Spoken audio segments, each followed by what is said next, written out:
as we've been hearing, many of the 109 new Conservative MPs, one in areas traditionally held by Labour.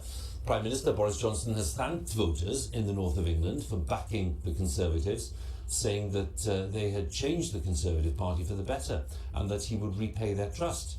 But what needs to be done? That's the question, to boost infrastructure, to improve transport links and to save the high streets.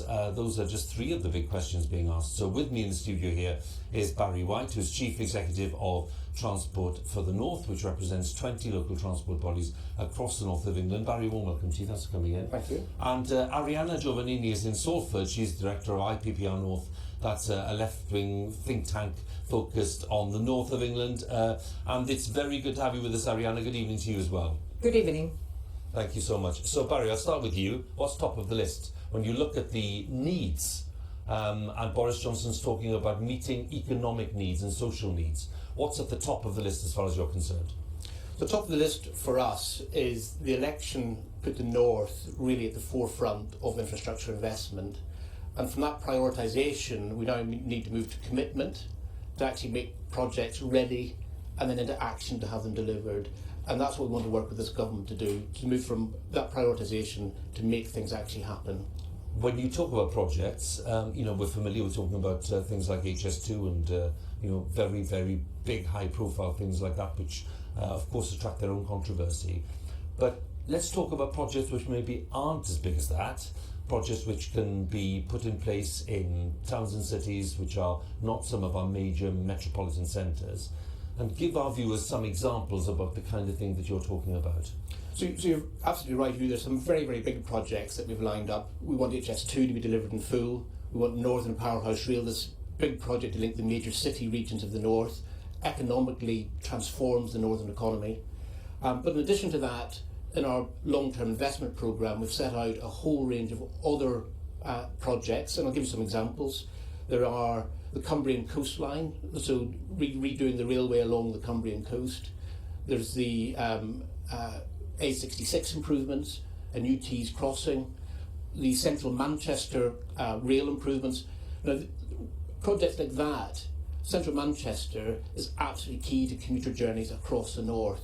Getting that to run better helps people to get home at night reliably and on time. These are absolutely critical projects, perhaps less glamorous than Northern Powerhouse Rail and High Speed 2, but really important to people's day-to-day lives.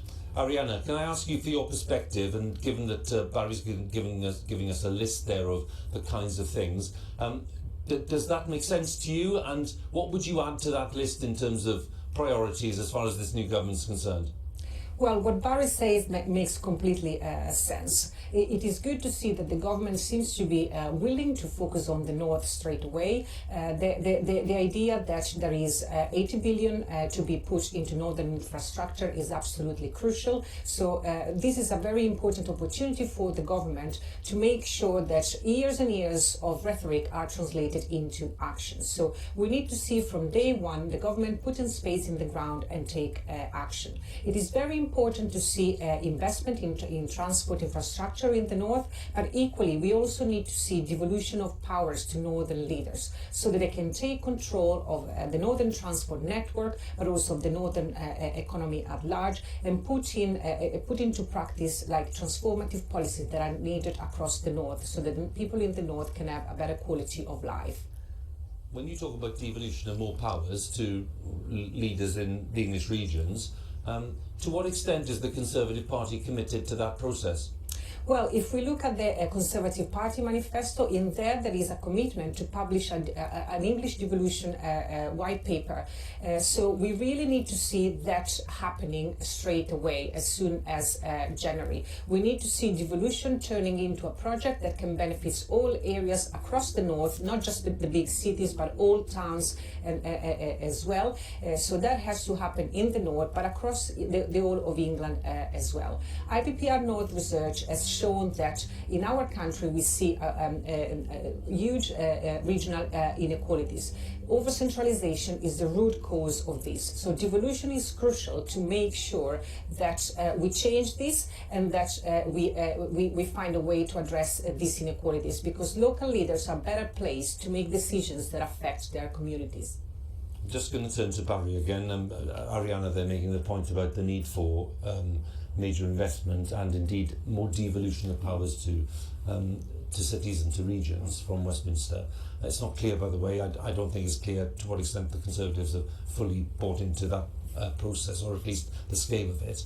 But from your point of view, coming out of this election where you've seen so many former Labour strongholds turning to the Conservatives, and lots of the reasoning behind that, we're told, is because they are quite simply fed up that they haven't been receiving the kind of investment that you've been talking about. Do you think that people are more interested in seeing a huge injection of money, for example, in the health service, which clearly needs some funds? Everyone recognises it's been struggling. And if that's the case, there will inevitably be far less available for projects like massive road improvements, or you're talking about a Cumbrian rail renewal, which obviously would run into many billions of pounds. Well, I think the sources of funding are different because these projects use capital. Much of the funding for the health service is revenue funding, and the projects we're putting forward all have an economic payback. So by investing, whether it be the big projects, Northern Powerhouse Rail, or some of the other projects I've talked about, these will all help boost opportunity for people. And some projects in particular that the Conservatives highlighted during their election, when they talked about putting a special pot of money to reverse some of the beaching cuts, perhaps reconnecting Fleetwood to the railway line, or Blythe back to getting a passenger rail service. These are things that really affect people's opportunities, being able to get access to job markets that otherwise would be denied to them. So I think that's really good for the economy, the pipeline of investment we're proposing. Final point then, Arianna, if I may. When you were conducting research before and during the election campaign, what were you picking up in terms of people's reasons for choosing the way that they were possibly going to vote, but based on their needs? So what are people's practical needs in the areas that we're talking about? Well, I think that improving transport networks is one of the major needs, because obviously transport affects the way in which people can access jobs and public services. So obviously transport in the north at the moment is an issue that needs to be addressed urgently. There is also a need to secure good jobs for people across the north. So that should be that is certainly another issue that is felt across the north. And perhaps Brexit played a part in that too. We'll see how that pans out, certainly when we see the Queen's speech on Thursday. But Arianna, thank you very much for joining us. Arianna Giovannini there in Salford from the IPPR North.